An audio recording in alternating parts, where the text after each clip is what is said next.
welcome to another exciting episode of Writing Through the Unknown. I'm your host, Michael, and I want to thank you all for joining me on this special episode on a Friday night.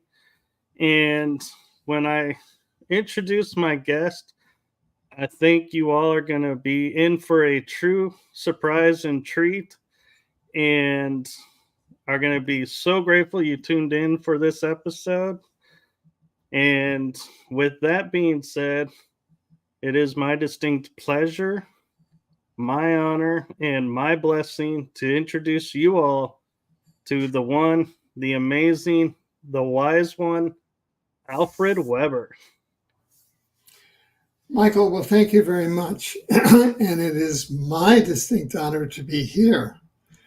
And I'm looking forward to laying before the audience and sharing with you the emergence of the omniverse in our time and opening the doors of omniversity to you and to the audience. Yes, I'm so grateful you and transparency to everyone watching. We were backstage and Alfred was sharing that he was going to share with us how we're going from where we are today in our universe to how we got to the multiverse and to the omniverse. So we're going to get a full history. So you guys are in for a true treat, and I am so grateful for this information. And so I am going to allow you to take and start where you want to start. Excellent. Well, good. I just want to say this, what we'll be covering. This is the third book in my Omniverse trilogy. It's called Emergence of the Omniverse. And we are in that time period in our world, Earth history, in which the omniverse emerges into our world society and our culture. And we have three great cosmological bodies in our Earth culture: the universe, the multiverse, and the omniverse. And our universe, which is a singularity of time, energy, space, and matter, was first discovered by the Sumerian astronomers about,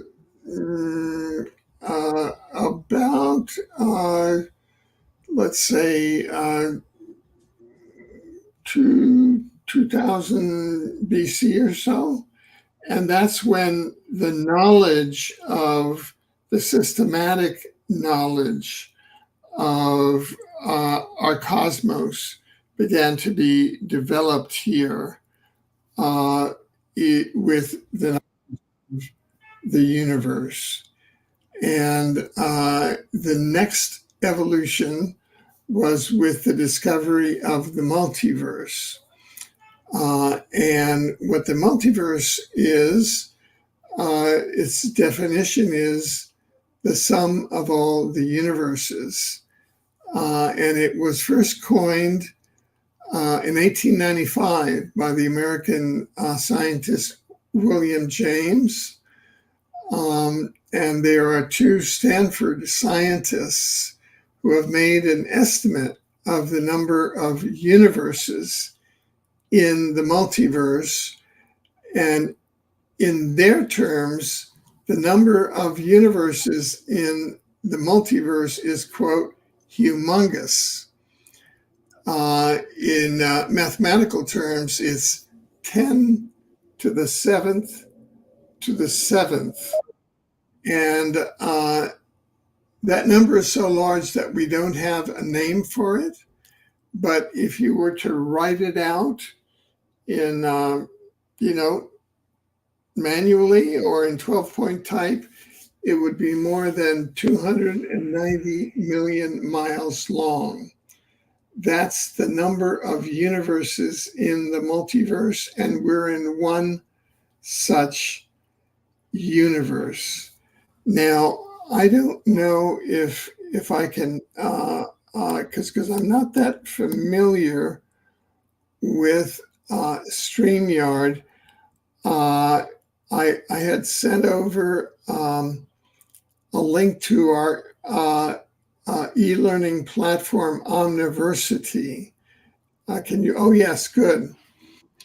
And so here we have Omniversity, just like we have universities. Well, universities were first chartered starting with the discovery of the universes by the Sumerian astronomers. They were chartered to study the universes and the established sciences of the universes of time, energy, space, and matter. And so we are now developing the omniversities, and the omniversities are chartered to share the knowledge of our multidimensional reality and sciences. And what we have found is that universities sort of represent, are gatekeeping our new knowledge, and they're gatekeeping the scientific study of the spiritual dimensions of the omniverse, which are the scientific study of the soul, life after death, the interlife, spirit, reincarnation, spiritual beings, and source, as well as exosciences such as quantum access, teleportation, time travel, psi sciences such as the study of psi, ESP, telekinesis, and telepathy. And here I'm just going to bring in more here. If you look, you remember the Einstein equation for the universes of E equals mc squared? Correct. Well, the equation describing the omniverse is as follows. Omniverse equals multiverse. In other words, the sum of all universes that equal 10 to the seventh plus the spiritual dimensions. And the spiritual dimensions themselves equal the intelligent civilization of souls plus the spiritual beings plus source. And all of this is now studied scientifically using the scientific method. It's not a matter of faith. So the emergence of the omniverse represents in human society the integration of science and spirituality. Okay. I don't mean to interrupt, but I don't know if you opened a new page because we're still on the Yes, Omniversity page. I did. What I did is I went here and I opened a new page on this particular. I think you need to reshare the page because we're still looking at the original page. We didn't see the second page. let me just get that here. And I'll get that for you. I don't know. Let me just share that again. I'm not your best person. I'll share with that, and I'll bring it. Let's see. Do I present this? And where it says slides, do I put that? How do I share this again? There should be a link on the bottom. Present share screen. Oh, and yeah. you just click It says the window. Then it says present. It says stop screen. Should I hit stop screen? It might, yes, you might need to because you're already So I'll sharing that one. Present, share screen, and then I hit share screen again. And don't feel bad. I'm not techie either. So yeah. Okay. So let me see if I got this one correct. Yeah. So there's Y omniversity, so that the omniverse equation equals omniverse equals multiverse. In other words, the sum of all the universes, which is all of the universes are 10 to the seventh to the seventh, plus the spiritual dimensions, and the spiritual dimensions equals the intelligent civilization of souls plus spiritual beings plus source or God. And the totality of the spiritual dimensions equal what we know as God. So you and I and all of us humans actually function as part of God. That's what we do. And this is what we do as from a scientific point of view.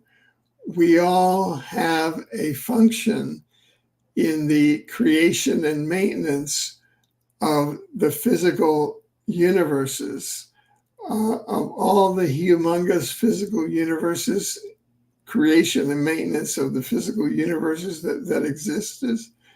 We all, as members of the intelligent civilization of souls and of the spiritual dimensions, are actually functioning as part of God, even though within the spiritual dimensions, God as such is a separate component. So this is what we teach within Omniversity. And starting on September 30th, 2024, we're going to be getting the first proposals. We put this out for bid on LinkedIn, and it was so many people bid on it. We had over 24 of their webmasters bidding. It was so large that they had to cut it off. And we're going to be taking the best bids from the webmasters, and they're going to be building an online Omniversity. And in that Omniversity, you'll come on and you'll be able to take classes and courses in this subject matter. And you'll be able to access Omniverse books. The first course that I'll be giving is a course on based on the emergence of the Omniverse. And that'll be, each course has about 10 to 12 classes, and each class has about a 60-minute video class to it. And then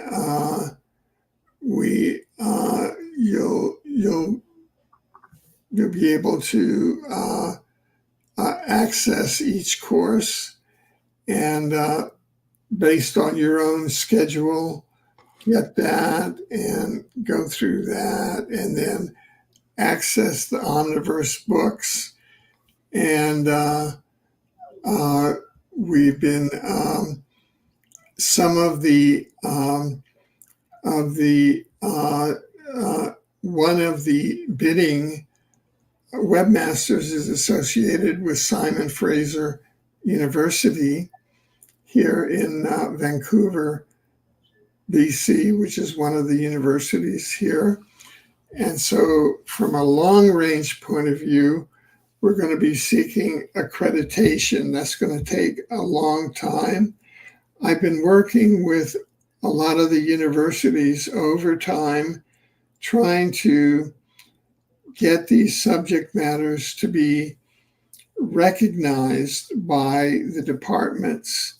And they all say, "Oh, Alfred, you're 10 years ahead of your time." They don't want to give me accreditation, so you could get it part of your decree. But the Omniversity, it's we're here and we're knocking on the doors, right?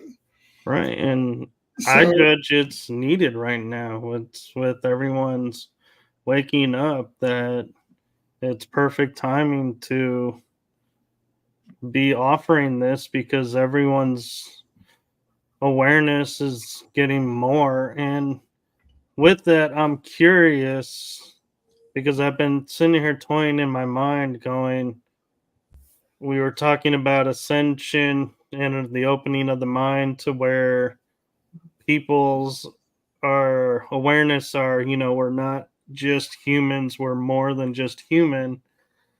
And a lot of people are saying we're going to 4D and 5D. And so I'm curious, would you say the universe equates to 3D, the multiverse equates to the 4D level, and the omniverse be the 5D level? Or am I mixing things together that don't mix? well, that's an interesting analogy that could have some validity. Not totally, because you could have a 3D person understand from a mental point of view the multiverse. They've been, the multiverse was discovered in 1895, and there's been a lot of multiverse science that has been developed and certainly and practiced from a 3D point of view. But it's a good analogy to kind of work with if it furthers understanding.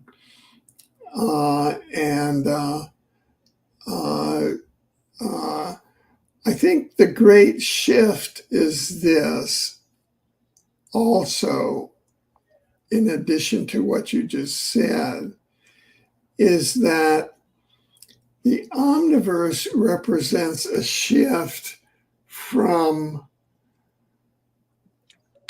the afterlife, the human soul, life after death, spiritual beings, and God being a matter of faith, to being the subject of science and scientific study. And that is a main shift, because in the omniverse, we use the scientific method and scientific protocols And the same scientific method that we use to study the universes of time, energy, space, and matter, which the scientific method is used since the time of the Sumerians, we use it to study the spiritual dimensions, namely the soul, life after death, the afterlife, spiritual beings, and source. So that represents our evolution as beings. Is we become super capable to be able to navigate and internalize our understanding of the afterlife from a scientific perspective, whereby we can analyze it and we can analyze God and the spiritual beings and the nature of our afterlife, not as a matter of faith, but as a matter of science, using scientific protocols in the same way that, we all took high school physics. Those of us who went to college, we took university science. Well, at Omniversity, we use science to study the afterlife, to study the intelligent civilization of souls, spiritual beings, and source. I'm not sure if that addresses your question, which is a key question in this area. And to ask the question is to begin to understand the nature of the evolution that humanity is now participating in. Over to you. I agree. And I've started to realize one of the shifts too that may be happening is I notice when I talk with people, we always say, well, in this universe, because I can touch this, I can feel this, so I know I'm in the universe. But that's not the universe. The universe is a mental kind of processing or awareness. Awareness, that's the word I was looking for. And so living here, we have the understanding of here being one verse. So universe. So then what it's saying is when you become aware of more, your mind has crossed over to the multiverse level. So then if I'm following that right, then how do you know when you are in multiverse thinking you have crossed over to the omniverse thinking? Because as you were saying, multiverse is all the universes, many of them. So at what point can you go, oh, my awareness has definitely left multiverse and we've entered into omniverse? Sure. It's because we've entered the spiritual dimensions. The line of crossing here with the omniverse is the scientific study of the spiritual dimensions. And the content of the spiritual dimensions is the intelligent civilization of souls, plus the spiritual beings, plus source or God. So as soon as we've crossed over into begin to deal scientifically with the intelligent civilization of souls, with the afterlife, with we're spiritual beings and we're source from a scientific point of view, that's when we're dealing with the omniverse. I'll give you a very concrete example.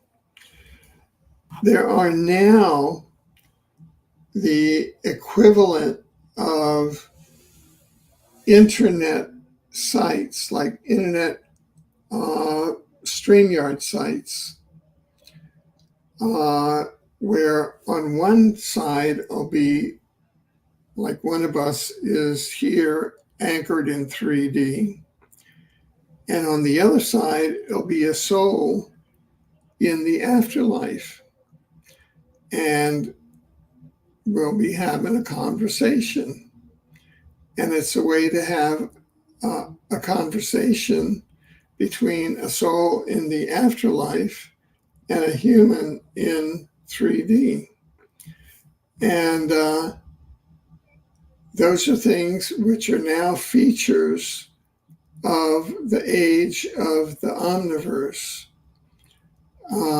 and which are features of the age of the omniverse, and which we can explain them through the science of the omniverse, so that we have actual real-time communication, not only through dreams or through mediums, but now we have actual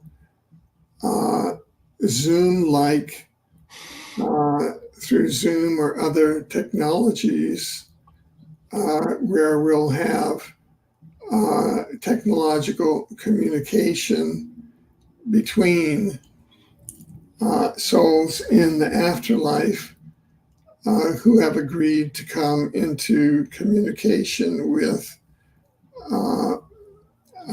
conscious beings here, who are anchored in 3D, and who'll have conversations back and forth. Now, those conversations go better the more that the human being who's in the 3D is more aware of the science of the omniverse. This is, as I mentioned, this is the emergence of the omniverse book. We have it now. I just want to see if I have it. Yeah, I just want to show it to people so that people can see where we are technologically in this. Here is the Chinese translation of my omniverse book. Chinese. Now, there are 1 billion internet users in China. Okay? So that we're getting this information out to 1 billion people in China, you see?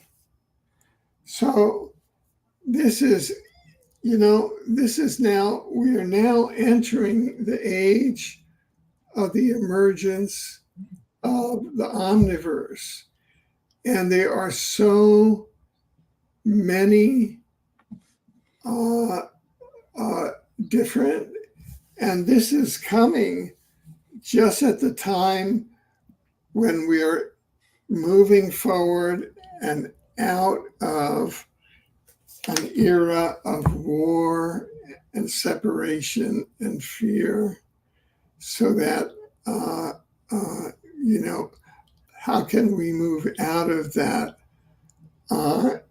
duality consciousness of I win, you lose, which is the duality consciousness, into the unity consciousness of we are one.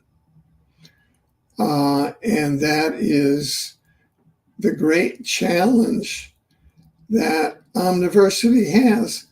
Omniversity has a learning platform in Shanghai, China. And there are 1.1 billion internet users in Shanghai, based there in China, out of Shanghai, China. So, and this is what you're talking about there.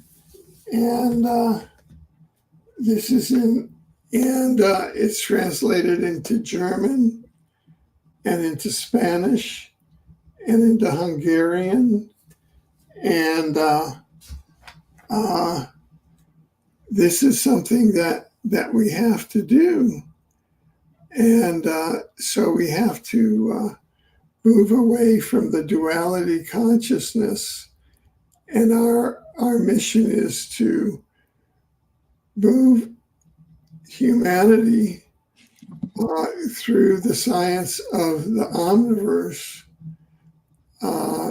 into unity consciousness, into understanding firmly the integration of science and spirituality. And that was very much. I want to show you one other book too, which I think is very important,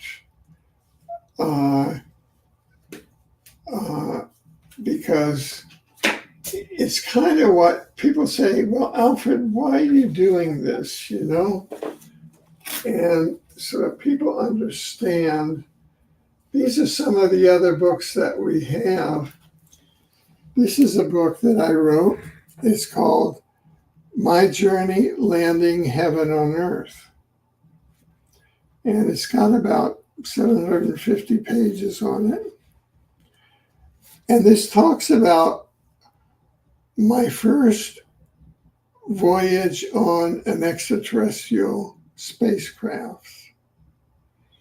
This was started in February 1973.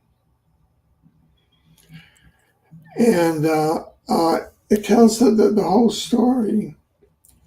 And to cut to the chase there,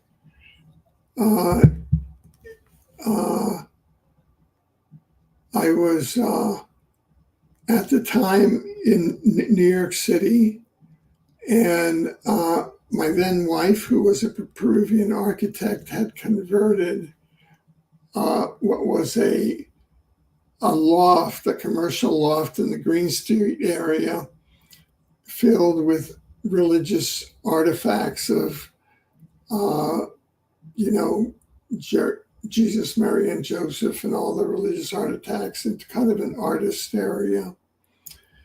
And I was working there late at night, and suddenly this light came down on me, and I went into what people call a missing time experience. And this suddenly this consciousness started talking to me, and I began talking to it, and I said, who are you? And it said, I am the Holy Spirit, as in God. And we conversed back and forth. And then it said, it occurred to ask, it says, and who am I? And it said, thou art Peter, and upon this rock I will found my church. And I went, what? Because extraterrestrials are known to give contactees messianic messages that, imbue them with a lifelong set of purpose. So that was the quotation from the Gospel of Matthew with St. Peter, that thou art Peter, and upon this rock I'll, so all of a sudden I was being, oh my God, this is going to be, I'm going to have to move with this. And all this is like, is this St. Peter and is this moving forward? But so you can see that I slowly climbed all of these levels, being taught by these different levels of consciousness coming up through the Messianic, through learning, and then I went into more and more back into the learning of the science of the omniverse. And now we've come to the omniversity and the science of the omniversity and gone through those bands of the Messianic and gotten through that to the other side. I'm not sure if I've been able to communicate, but that's part of what we're offering as well, is a sense of proportion of the journey that humanity is on now. Right. And I love how you are stating it's science with spirituality. So you're not saying, you take this course, you're going to get all the answers. You don't have to do any personal work. And because I know some people are all about that. They're like, I don't want to do the personal work. So if you offer me a way to gain the understanding without that, I'm all for it. And this is something where you have to do the personal work to grow. And so I love how you're merging both of those side by side.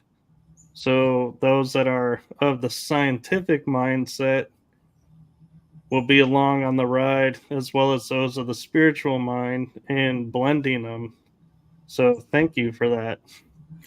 Well, thank you for stating that and for reflecting that back in such an amazing way.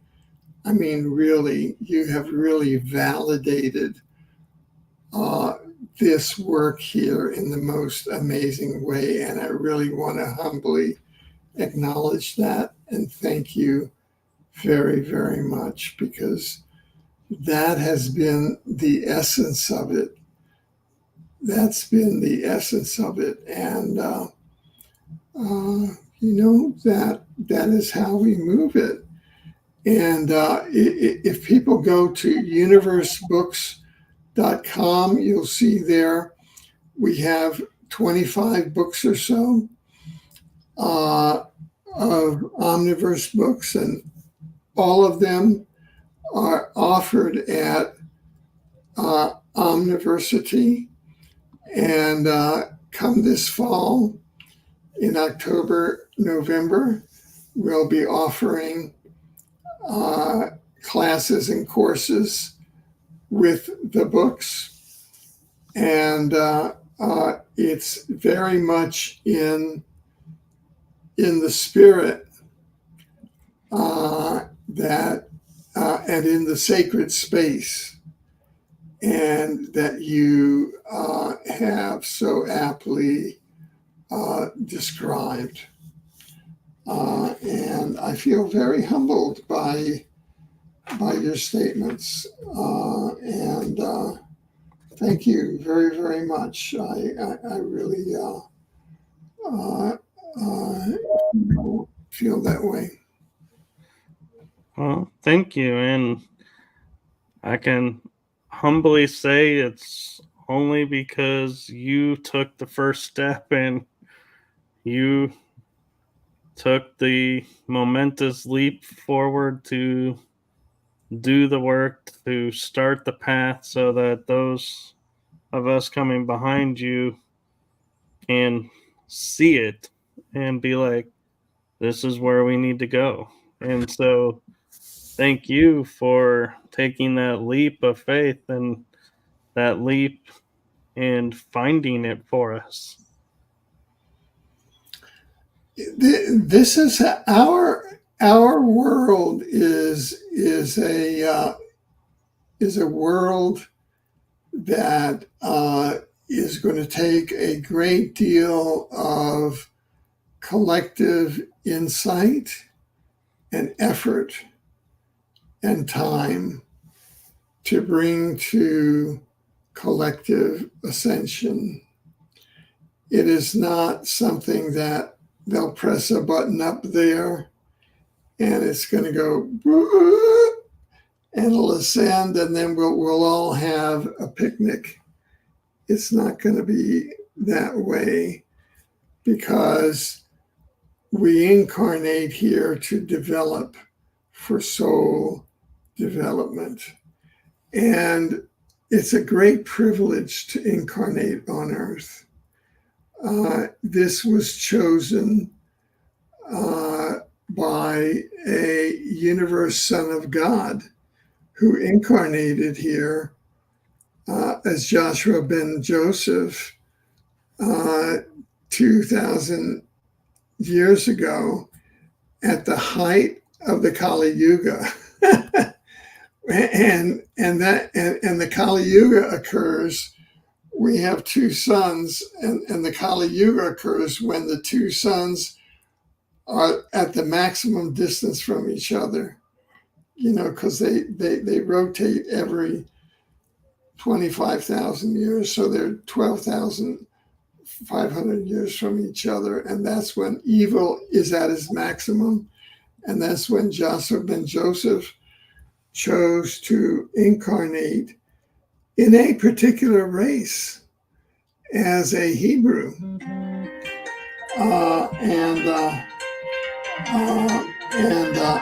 Excuse me, I hadn't turned off my phone. And that alone, if we look at it now,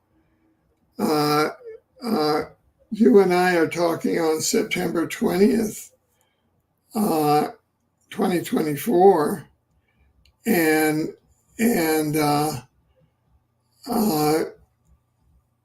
if we look at it now, almost 50,000 Palestinians have been slaughtered in a condition that I myself, as the founding judge of the Natural and Common Law Tribunal for Public Health and Justice, can say are violations of the International Criminal Court statute and are war crimes and genocide. And we seem to be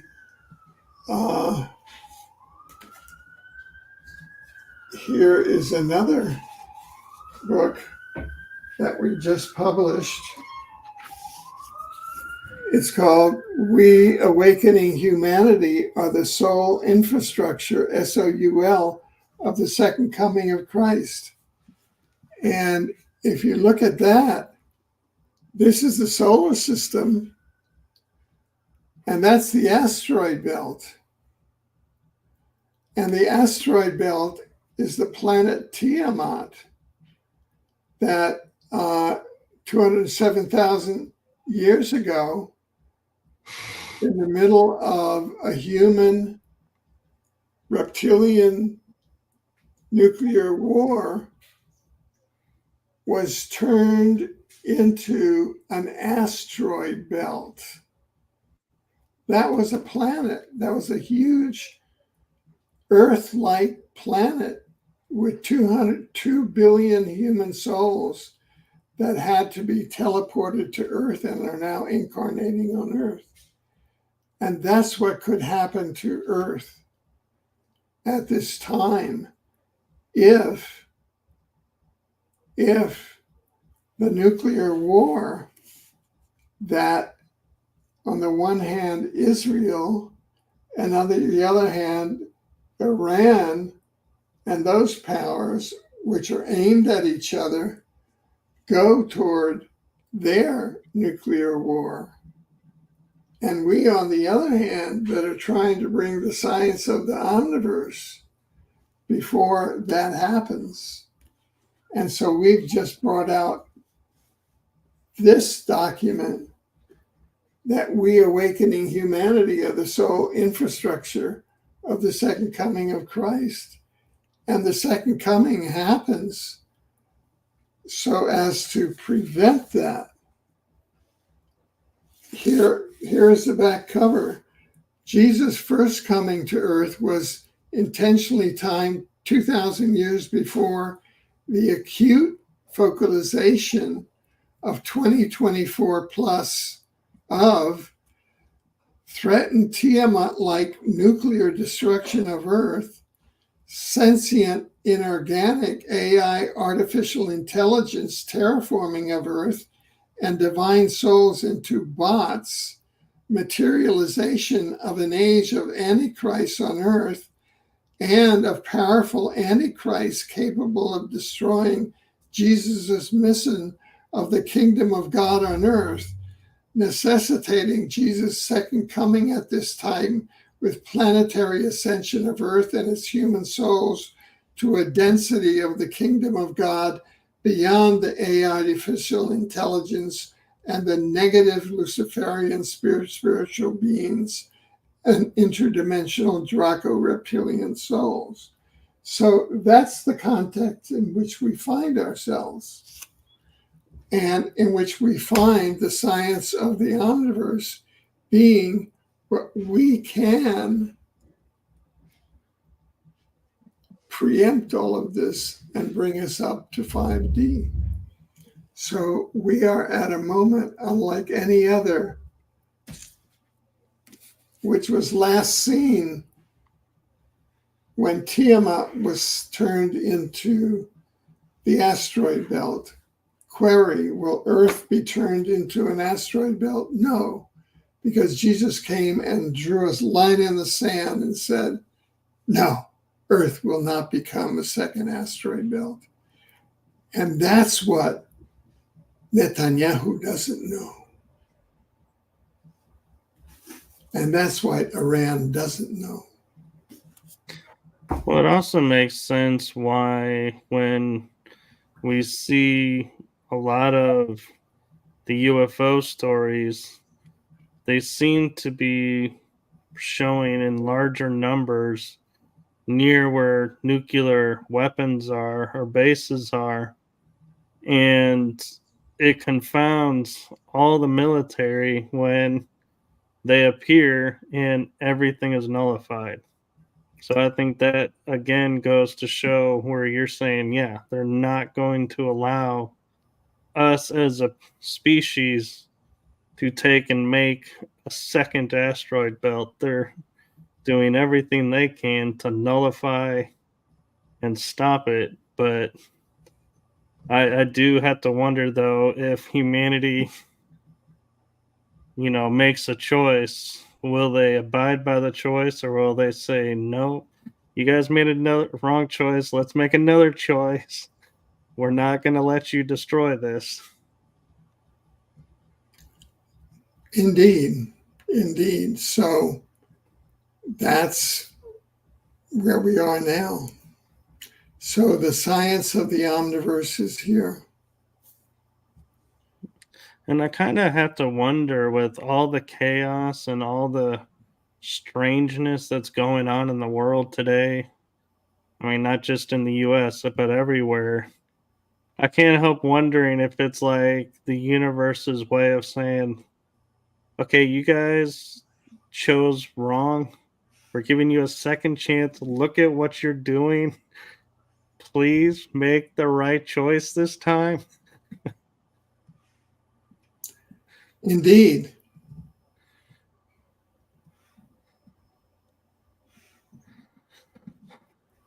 And we are the planet of the cross.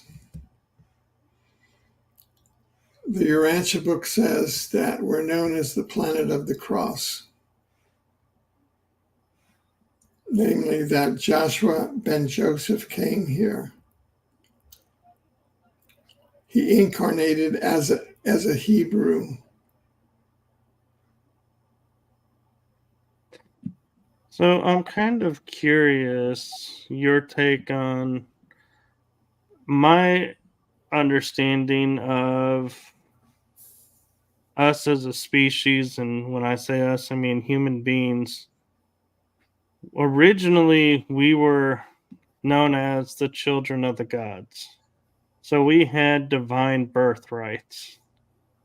Then, somewhere maybe around the Council of Nicaea, we stopped being all of a suddenly the children of the gods, and we are the children who are born of sin and need to, try and gain favor with the God to get that removed and enter heaven. So, why do you think it was so important to them to remove our divine birthright? What was so threatening in that time frame that they had to put a stop to it and in essence erased it from future generations' memories? That's a good question. You ask very, very good questions. And I think that you're not talking about the Hebrews. There you're talking about what the church did in trying to appropriate the spiritual mission of the incarnation of the divine Son of God here. Right. And the church I view as being affected by the Draco reptilians. Yeah. And make it unto themselves, because all of the negativity that we have, if we look at the Hebrews now, the leadership in Israel, the leadership in Iran, the leadership in Hamas, the leadership in all the major nations, at the soul level, they're all draconian souls. They're not human. So,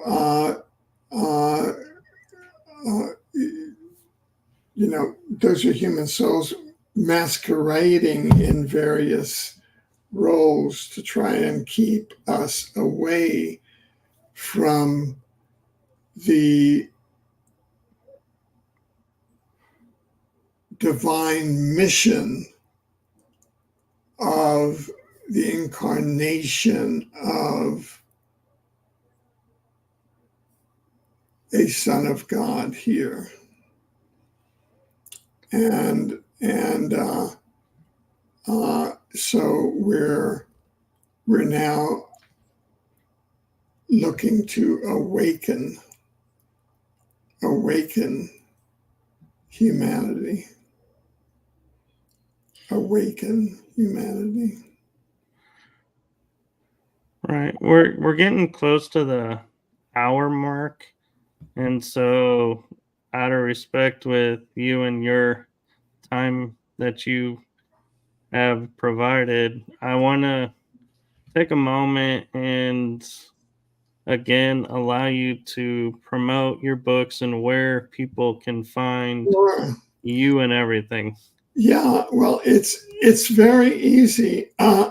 People can go to universebooks.com and begin to look at the books there and the Omniverse books.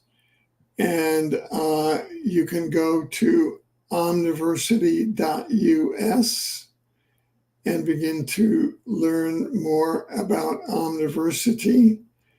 And later on in the fall, starting around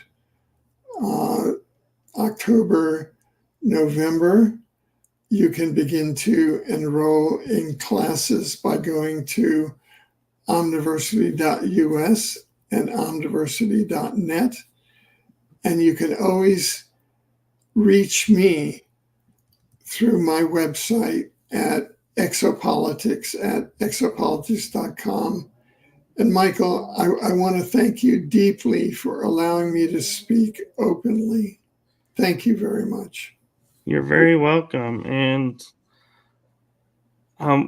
I had a question just pop in my head, and I've been trying to formulate it, and I'm not quite sure I'm there yet, but I'm feel like I'm gonna throw it out there because of what's going on. And you were pointing out the Draco influences on all the nations that are, doing strife and everything in the world. And so do you feel like the reason that we have so many wars on this planet is the Draco influence on those nations? Because it seems like the nations that you were calling out are always the ones that are kind of involved with or pushing a war agenda. And so, is that help feed them and put them into the energy of we're going to create what we want, and keeps like the Jesus Christ energy from coming? Yes, I think that the Draco program for Earth is war, disease, crime, and poverty. And what we need is unity consciousness. We are one around love. And that was the message of the divine Son of God that incarnated here. Yes.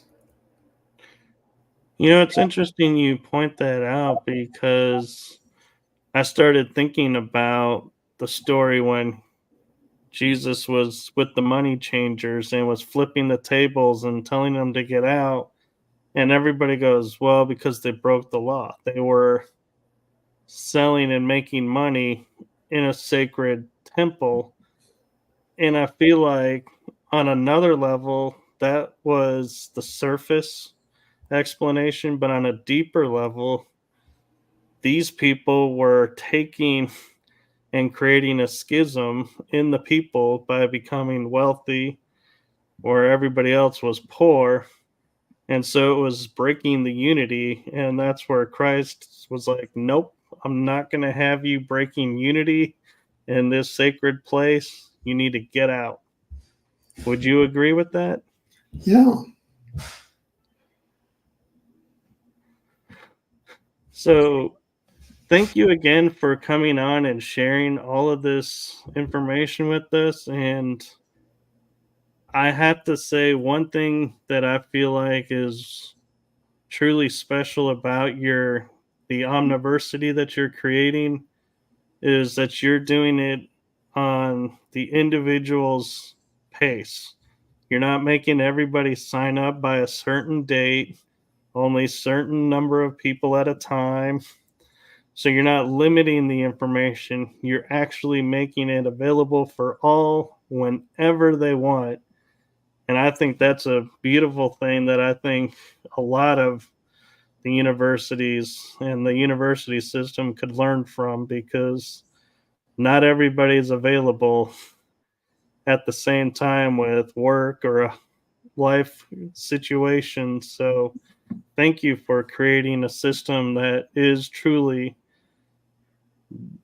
a system where nobody can say, well, I couldn't make it because of this. There's no possibility of anyone not being able to access your university. So thank you for that. Excellent. You are one of the most perceptive people that I have come across recently. So thank you. Well, thank you for that. And since we're at the end of the hour, one thing that I like to ask, and a lot of people seem to gravitate towards, is from your life experience from childhood to adulthood, doesn't have to be anything in particular. What would be a golden nugget that you would like to leave the audience with? Oh, from my childhood. It could be any time. I don't like to narrow it down and people are like, "Oh." well, in this field, it'd be this. I'm letting you have open access, in other words. Yeah, I would say, always maintain an open mind. That's what comes to me at this moment. Maintain an open mind. I think that's beautiful. And I think, that's, I couldn't think of anything to add to that. So thank you for that. That is wisdom right there. And so thank you again for coming on. Thank you to everyone who's in the chat room and to everyone who's watching this. So from our hearts to yours, wherever you are in the world, make it a wonderful day, afternoon, evening. If you're asleep, feel free to wake up and tune into this episode. Shameless plug. But in all honesty, take and make each day, fill it with love and joy.